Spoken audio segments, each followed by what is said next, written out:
do povo. Mas a palavra de Deus vai dizer que em dado momento, os planos de Deus para Ezequiel mudam. Por quê? Ezequiel tem um plano, mas Deus tem outro para Ezequiel. Ezequiel é arrancado de sua pátria. Ezequiel é levado para uma terra estrangeira e às margens do rio Quebar. Ezequiel tem uma visão do seu chamado de Deus para ele. Talvez você esteja fazendo planos, talvez você esteja vivendo um momento que você está dizendo: irmão Robson, tudo que eu estava planejando, arquitetando, estudando, trabalhando, não deu certo, está indo tudo na contramão. Mas é Deus dizendo: eu estou te arrancando, te posicionando para aquilo que eu tenho para você. Ezequiel é arrancado de sua pátria e ele está à margem do rio Quebar. A visão que Ezequiel tem não é uma visão boa. Ele está entre os cativos de Babilônia. E ele começa seu livro dizendo: estava eu entre os cativos de Babilônia, quando eu estava às margens do rio Quebar. Guarde isso, Ezequiel estava às margens do rio. E ele vai dizer: então eu vi visões de Deus. O capítulo 1 até o capítulo 3, Ezequiel tem o seu chamado. No capítulo 1, Ezequiel vai ter visões da parte de Deus. Ele vê os serafins, querubins, ele vê anjos, ele vê os tronos. No capítulo 2, Deus vai dizer para Ezequiel: eu te constituo como profeta. Mas deixa eu te dizer uma coisa, Ezequiel, eu vou te mandar, mas não é para um povo estranho, mas não um povo de difícil falar, mas você vai entender a falar dele, porque eu vou te mandar na casa de Israel. E você vai ser fácil, vai ser difícil para você, não será fácil. Por quê? Porque a tua companhia será a sarça ela está no deserto. Então Deus está dizendo para Ezequiel: a sua chamada será solitária. Deus está dizendo para Ezequiel: a sua morada será com escorpiões, ou seja, eles não farão um bom grado de você, mas eles se levantarão contra você, pois eles são casa rebelde. Mas tudo quanto eu disser, profetiza. Tudo quanto eu falar, Ezequiel fala. Ezequiel é levantado profeta entre os cativeiros. Daniel, na mesma época, é levantado profeta no palácio. Entenda, Deus chama Jeremias como profeta das nações. Deus chama Ezequiel como profeta local. Deus chama Daniel como profeta ao palácio. Não interessa o lugar que Deus lhe chama, seja as nações, seja local, seja no palácio, seja profeta. O lugar não diminui a chamada, o lugar não diminui a responsabilidade do ministério. Ezequiel está sobre os cativos de Babilônia. E agora Deus vai dizer para Ezequiel: Ezequiel, eu te constituo não só como profeta, mas como atalaia. E a tua missão, Ezequiel, é como um atalaia. E qual é a missão do atalaia, irmão Robson? A missão do atalaia era aquele vigia que ficava na torre, e toda noite aquele vigia olhava, e se ele visse algum perigo vindo, a sua missão era tocar a trombeta e anunciar ao povo que o perigo vinha. E se o atalaia dormisse ou corresse e não anunciasse ao povo aquilo que Deus estava mandando, a palavra de Deus vai dizer, a cultura da época vai dizer que o atalaia tinha que ser morto. É Deus dizendo a Ezequiel: Ezequiel, eu colocarei as palavras na sua boca. Elas não serão agradáveis ao povo de Israel, porque o povo de Israel é uma casa rebelde. O seu coração é duro e eles são de duro a servir. Deus vai aplicar uma coisa para você. Dura, meu querido, não é a mensagem. Dura é o coração de quem ouve a mensagem. Por isso que uma palavra de Deus é um martelo que esmiuça a penha. Então eu te digo, Ezequiel, ainda que amassar a mensagem seja dura, pregue. Porque se você pregar e eles não ouvirem, o sangue deles eu cobrarei deles. Mas se você for omisso, o sangue deles eu cobrarei de você. É fácil falar que quer pregar. É fácil falar: Senhor, o que o Senhor me der, eu vou pregar. Mas a verdade é, muitas coisas que Deus nos dá, nós não queremos pregar. Muitas coisas que Deus nos dá, nós não queremos falar. Muitas coisas que Deus nos dá, nós não queremos omitir, porque não é agradável aos ouvidos. Pregar sobre os milagres de Jesus é mole. Pregar sobre os milagres de Jesus é fácil, porque é agradável. Falar sobre o fluxo de sangue, que Deus vai dar vitória, que Deus vai fazer. Mas pregar as doutrinas de Jesus, o negócio estreita, o calo aperta, porque o próprio Jesus não foi muito aceito em sua mensagem. Certa vez a gente prega sobre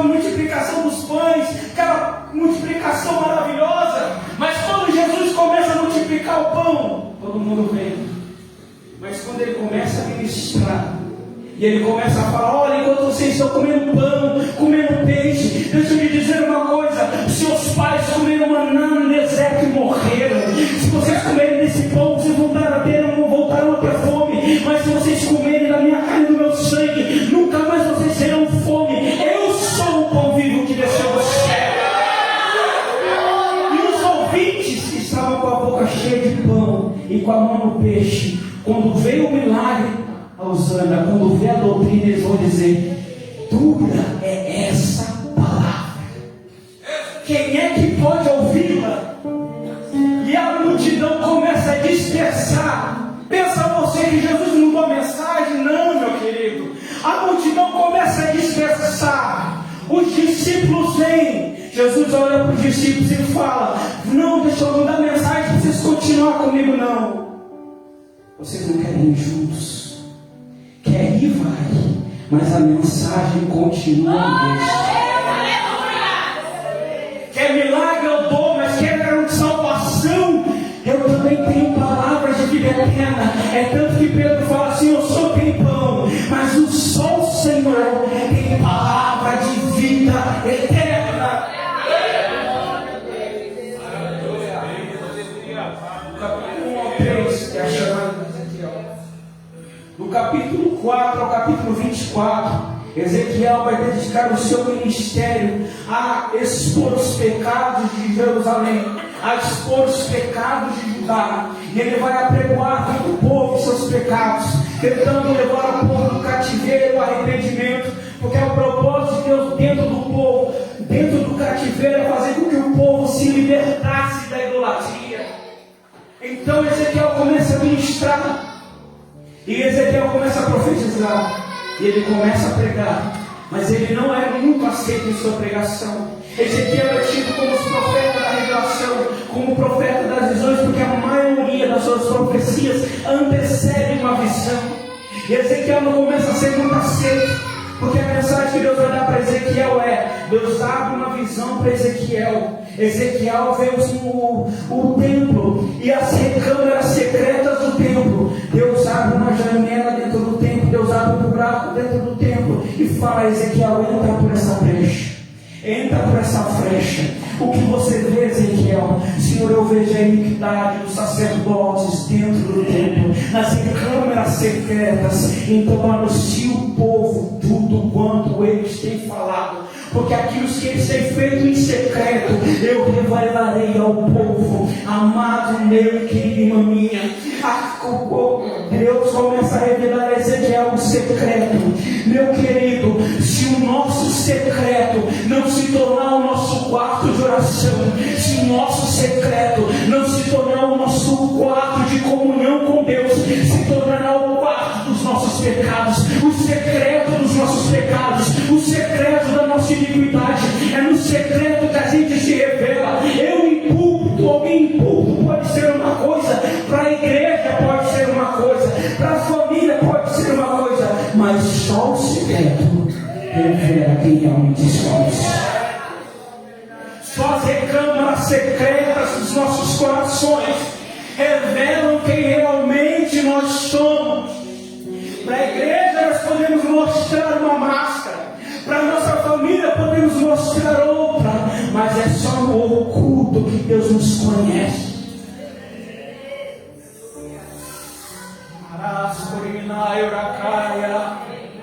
É tanto que Deus fala: que vocês fazem oculto, naquele grande dia eu trarei.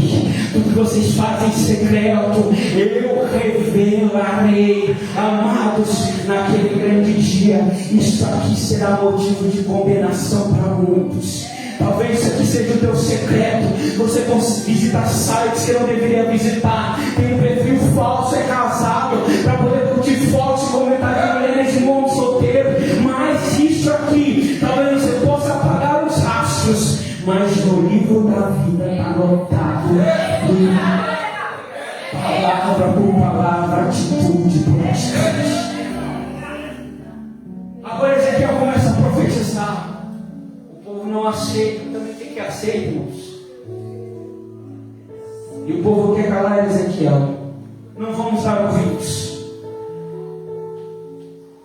Ezequiel, já que eles não querem te ouvir, eu farei de você um sinal vivo.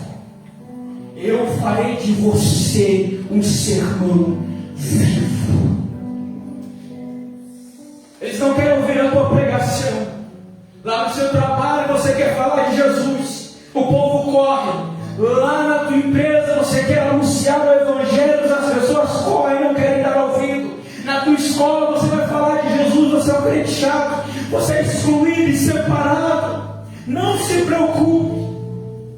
É melhor ser abandonado pelo mundo do que ser rejeitado por Deus.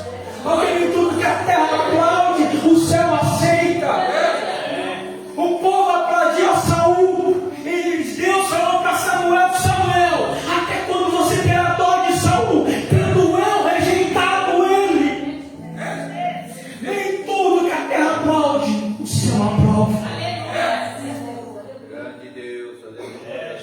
Ezequiel, eles não vão te dar ouvidos, mas eu farei da tua vida o sermão pregado.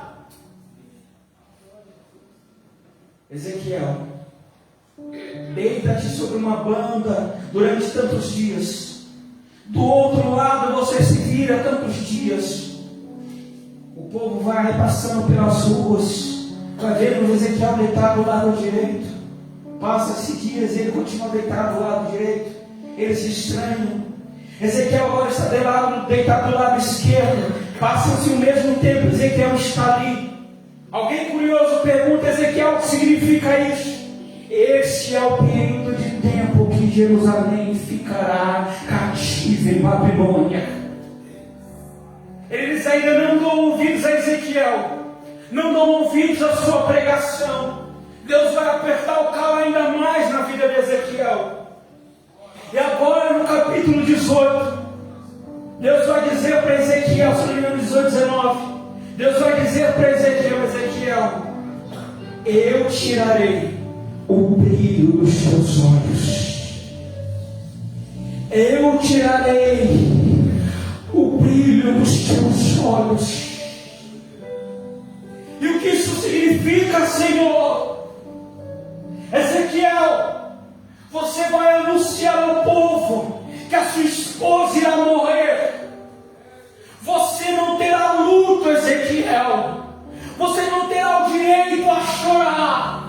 Você não vai ter direito a desatar o seu turbante. Você não vai te dar direito a descalçar os seus pés. E nem uma só lágrima, Ezequiel, você terá direito a chorar. Anunciava eu isso ao povo, e pela tarde Deus recolheu a minha esposa. O que significa isso, Ezequiel? Da mesma maneira que Deus tirou aquilo que eu mais amava, da mesma maneira que Deus tirou a minha esposa amada, o brilho dos meus olhos, aquilo que mais eu desejava de vocês, para que seja consertada a idolatria, o templo será destruído. Vocês não terão direito a ter luto pelo templo. Vocês não terão direito a sacrificar pelo templo. Vocês não terão direito a chorar pelo templo. Diferente do seu contemporâneo Jeremias, será tido como profeta chorando. Ezequiel é um profeta duro, firme. A esposa morre, ele cumpre. O sacerdote, após a sua esposa morrer, ele tinha o direito ao luto, mas Deus priva Ezequiel desse direito. Ezequiel, cinge teu turbante, não deixa ninguém ver as tuas lágrimas. Mas, Senhor, eu quero ficar descalço na minha casa. Não, você vai atar as suas sandálias. Em meio ao luto, Ezequiel podia se guardar nos seus aposentos. Em meio ao luto, Ezequiel podia até dizer: Senhor, eu vou dar uma parada no meu ministério. Em meio ao luto, Ezequiel podia dizer: eu tenho todos os motivos do mundo para dizer o que disse Jeremias: eu vou parar. Mas é Deus dizendo: você não derramará uma lágrima. Tem mensagens, querido, que Deus nos dá enquanto nós estudamos. Daniel estudava sobre o livro do profeta Jeremias, fazia cálculos, analisava quando o cativeiro se acabaria, e Deus daria a revelação das 70 semanas. Tem revelação que Deus dá, como João na ilha de Patmos, que a gente às vezes também está meditando, mas Deus dá a revelação da palavra, o versículo e tudo que tem que ser ministrado. Mas tem revelação, tem mensagem que você vai sentir na sua pele, vai brotar das suas lágrimas, vai brotar das suas feridas, pois quem só é ferido pelo arado da dor, quem só é ferido pelo arado das lágrimas, terá poder para curar. Naquilo que você é mais ferido, é onde Deus mais vai te dar autoridade para curar. Onde você é mais ferido, onde você mais suporta a dor, é onde Deus mais vai te usar. Entenda isso e guarde isso no luto, na morte. Ezequiel se cala. No capítulo 25 ao 32. Agora Ezequiel vai profetizar contra as nações que se levantaram contra Judá e fizeram guerra contra ela. Deus vai dizer para Judá: cada nação que se levantou contra vocês, eu trarei juízo sobre ela. Do capítulo 33 ao 48 agora, Ezequiel agora tira de cenário essa mensagem, e agora ele traz uma mensagem de restauração a Israel. E dentro dessa mensagem está o capítulo mais conhecido do seu livro, como nós acabamos de ler, Ezequiel capítulo 37. E a palavra de Deus vai dizer: veio sobre mim a mão do Senhor, e Ele me levou em espírito, e o Senhor me pôs em meio de um vale. Primeira coisa que eu entendo sobre essa visão: não é Ezequiel que vai voltar de própria para o vale, é Deus que o arranca uma vez mais e o coloca lá. Entenda, nem todo aquele que é levantado é Deus que levanta, nem todo aquele que é trazido para o vale é o adversário que está levantando, é o adversário que está levando. Satanás eleva Jesus ao pináculo do monte, ele mostra todas as grandezas do reino, mas não é Deus que está levantando. No meio do vale é Deus te colocando e dizendo: nele eu tenho um propósito com você, nele eu tenho um tratado com você. Não é Satanás que está te colocando no vale, mas sou eu que estou te colocando para provar aquilo que tem no seu coração. Deus diz a Israel: eu te coloquei no deserto para provar o que havia no teu coração. E é a visão que Ezequiel tem, irmãos, não é uma visão muito agradável. Pense você, até onde seus olhos alcançam, a vasta visão que você tem são nossos filhos. Nós moramos no Vale do Paraíba, fica mais fácil. Qualquer bairro que você more é morro, é vale. Então pense você subir no monte mais alto, no lugar mais alto do seu bairro, e toda a extremeza que você vê, toda a grandeza que você vê, são nossos filhos. Não importa o quão alto seus olhos consigam enxergar, é morte, é sequidão. Não há esperança. Não são nem esqueletos montados. Não é um esqueleto que Ezequiel vê, mas são ossos que estão separados. E não basta estar separados, estão sequíssimos. Marcada, se você colocar um osso, um corpo, em muito tempo, vai estar em um estado de putrefação. Em seguida, os ossos vão começar a se secar. E se passa muito tempo, eles estão sequíssimos. Ezequiel continua a visão, e ele vai dizer: e eu comecei a andar, E Deus me lança uma pergunta: Ezequiel, você viu tudo isso? Vi, Senhor. Dentro disso tudo que você viu, deixa eu te perguntar: há vida aí? Podem esses ossos reviverem? Tem esperança? Se você olhar para o seu casamento hoje e Deus te fizer essa pergunta, se você olhar para o teu filho hoje, que talvez não esteja aqui, e Deus te fizer essa pergunta, se você olhar para aquele parente que está naquela situação, afastado dos caminhos do Senhor, e Deus te fizer essa pergunta, se você olhar para o seu ministério hoje, em vista do que era, você, dentro dessa pergunta, qual seria a resposta? Eu falo a minha: é ruim. Tá não, Jesus. Mas dentro dessa adversidade, Ezequiel lança a melhor resposta. O Senhor sabe. Mas eu sossego, Ezequiel, mas o Senhor sabe.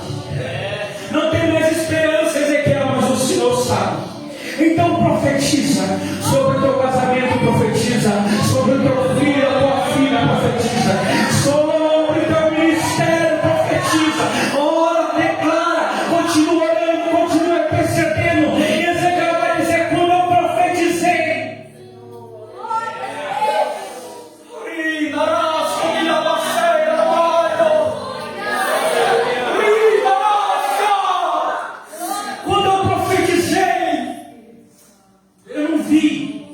uma vez da outra, tudo muda. Não, eu vi um reboliço. Estou orando, mas não estou vendo um reboliço. Eu estou vendo um vento mais forte ainda. E Ezequiel está dizendo: mais no vento e no reboliço eu vi cada osso.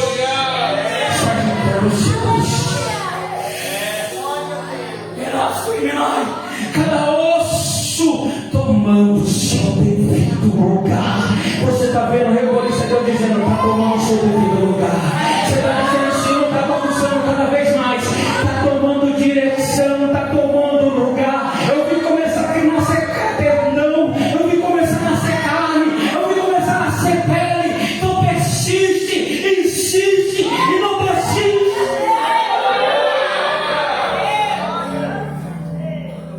E a visão que Ezequiel tem agora não é um vale, mas agora é um exército de mortos. E no meio do exército de mortos, Deus lança a mesma pergunta: amados, para quem viu o seu, cria a carne. Tem esperança, Ezequiel? Você caminhou até aqui. Deus, eu vi subir no altar e pregar, hoje está parado, mas você caminhou até aqui. Deus, o ministério começou, pensei que ia deslanchar, mas agora, mas você caminhou até aqui. Você vai parar de orar agora, tem certeza? Você vai parar de insistir agora, tem certeza? Agora você viu crescer vida, tomar forma, tem certeza? Deus lança a mesma pergunta. Ezequiel vai dizer: eu sei que o Senhor sabe, então profetiza a vida, profetiza a vida, profetiza a vida, profetiza a vida. Como já tomou, agora tem vida.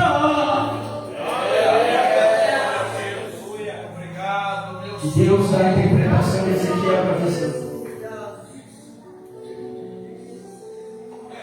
Então me diz, filho do homem, verso 11: esses ossos são toda a casa de Israel. E eles têm dito consigo: pereceu a nossa esperança. Deus está mostrando uma visão para Ezequiel.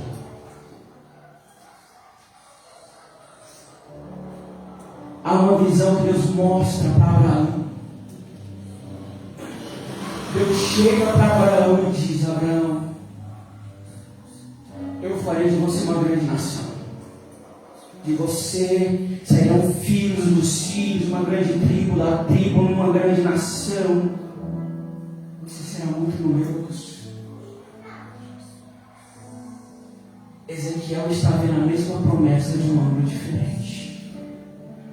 Deus mostrou para Abraão e Israel, a casa de Israel. Ezequiel está vendo um momento. O povo no cativeiro está dizendo: não há esperança para Israel, porque o povo que estava no norte foi levado pela Síria e está espalhado. Nós que estávamos no sul, estamos no cativeiro babilônico, daqui a gente não sai, a gente morre aqui. A promessa que Deus fez para Abraão morre aqui. A promessa que Deus fez a nossos patriarcas morre aqui. Israel morrerá. Deus está mostrando para Ezequiel: a nação de Israel está vendo um momento, mas faz eles lembrar de quando eu fiz a promessa. Aleluia! Para de olhar o momento e lembra quando Deus te fez a promessa. Lembra quando Deus te mostrou as estrelas. Lembra quando Deus diz: eu farei de você uma grande nação. Eu levantarei teu ministério, e tu e tua casa servirá ao Senhor. Você verá o teu filho no altar, você verá a tua filha no altar, você verá o teu casamento restituído. E dentro daquela situação, Deus reafirma a promessa, porque Deus vai dizer: Ezequiel, eu vou restaurar Israel, porque a minha palavra permanece de pé. Amados, Jó vai dizer: há esperança. Há esperança. Mas a árvore foi cortada. Jó vai dizer: ela pode até apodrecer, ela pode ser cortada, seus frutos podem cair ao chão e morrer. Você pode ver o caule dela apodrecer, mas se tem raiz. Não é na água, é o cheiro. Ela vai buscando até achar os lençóis frágeis. Está tendo sequidão, mas continua buscando. Está tendo adversidade, o caule está apodrecendo, todo mundo disse: morreu. Não vai ter mais fruto, eu cortei. Quero ver esse obreiro continuar. Eu cortei esse ministério, não dá mais fruto. Mas Deus lá do alto, você está vendo. Eu estou dando raiz. E vai chegar, porque é o cheiro das águas.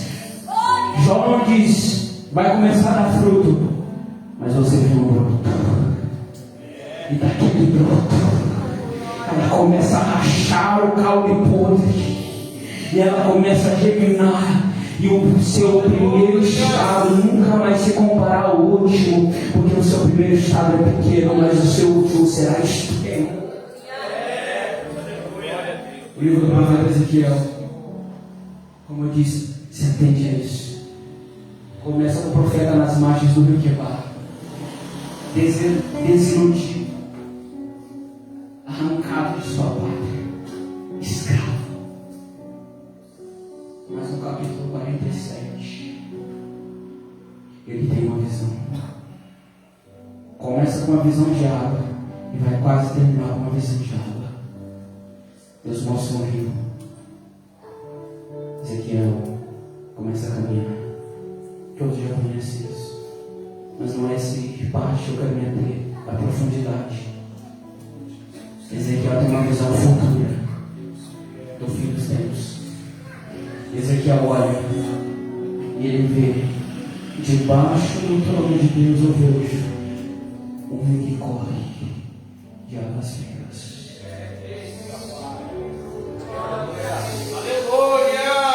Eu vejo um rio, ele vai transbordando, ele vai passando pelo trem.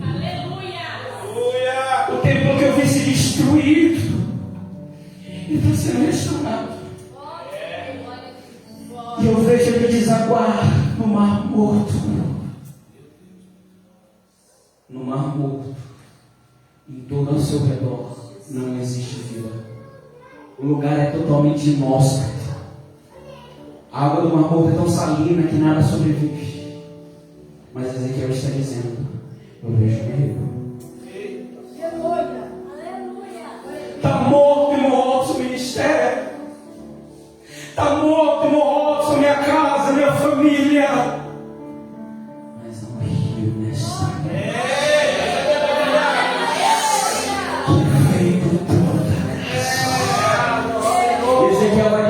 ele vai passando, ele vai trazendo. Esse rio vem trazendo restituição. Esse rio vem trazendo restauração. Esse rio vai passando pelo deserto, vai trazendo vida, vai trazendo florescer. Esse cara visualizado no maroto. Eu vejo vida brotar. Ainda há esperança. Ainda há esperança. Ainda há esperança. Ainda há esperança. Eu restituo a tua esperança hoje.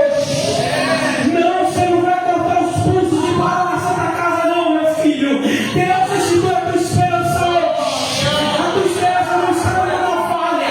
A tua esperança não está numa caixa de tarja preta. A tua esperança está no Senhor. A tua esperança está no Senhor. Deus restaurará. Deus restituirá a tua vida. Deus restituirá a tua vida ministerial. Ainda que veja uma árvore cortada, vai brotar, vai brotar, vai brotar.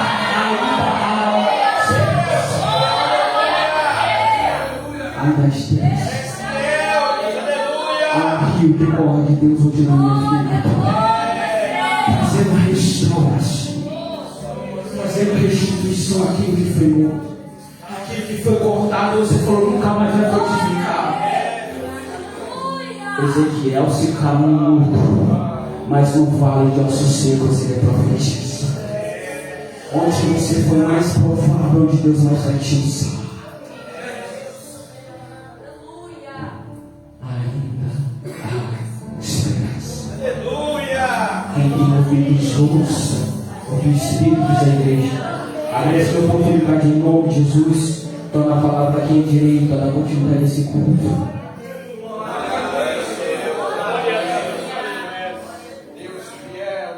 Louvado seja Deus. Igreja, continua abençoando aí o irmãos.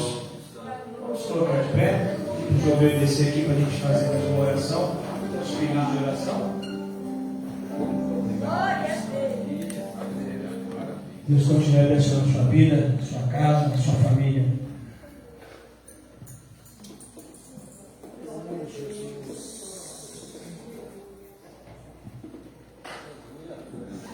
Senta as mãos para cá. Vamos orar. Maravilhoso Deus, eterno Pai, diante, Senhor Jesus, Pai, da tua palavra poderosa, Senhor Jesus, que foi falada aqui essa noite, Senhor Jesus. Nós queremos, Senhor Jesus Cristo, Pai, que o Senhor irá restituir, Senhor Jesus, que o Senhor irá restaurar, Senhor Jesus, esses pedidos, Senhor Jesus, que estão nessa caixa, meu Pai. Nós não sabemos, Senhor Jesus, mas o Senhor já conhece, meu Pai, e nós queremos, Senhor Jesus Cristo, Pai, que o Senhor está entrando com a provisão aqui essa noite, que o Senhor está alcançando, Senhor Jesus, está caindo por terra todo laço de morte, toda enfermidade, que o Senhor possa restaurar, restituir, Senhor Jesus, derrama ação sobrenatural. Nós cremos, Senhor Jesus Cristo, Pai, que a última palavra ainda vem do Senhor e que esta noite, Senhor Jesus, os meus filhos serão alcançados através dessa oração. Nós queremos, Senhor Jesus Cristo, Pai, que a vitória é do teu povo, o nome de Jesus é o que eu te peço e te agradeço. Amém. Louvado seja Deus. Os amados, sexta-feira continua o ensino de Apocalipse.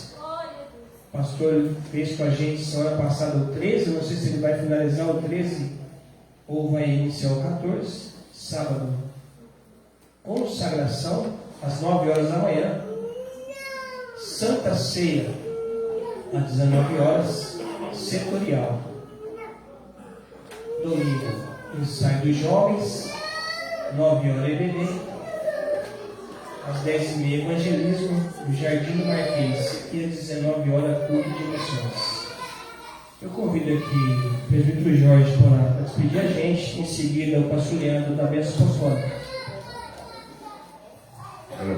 Senhor, maravilhoso e eterno Deus, te agradecemos, Senhor querido, pela tua presença aqui neste lugar, Pai querido. Te agradecemos, Senhor, porque encheu os nossos corações. Te agradecemos, Senhor, pelos louvores entoados aqui nesta noite. Te agradecemos, Senhor querido, por essa palavra que nos trouxe do céu nessa noite, Pai querido, esse alimento espiritual, Pai querido, que tem nos sustentado para que possamos continuar caminhando. Pai querido, muito obrigado pela tua presença, Senhor. Espere em paz a tua igreja, Pai Santo, é o que nós te pedimos, no nome de Jesus. Amém.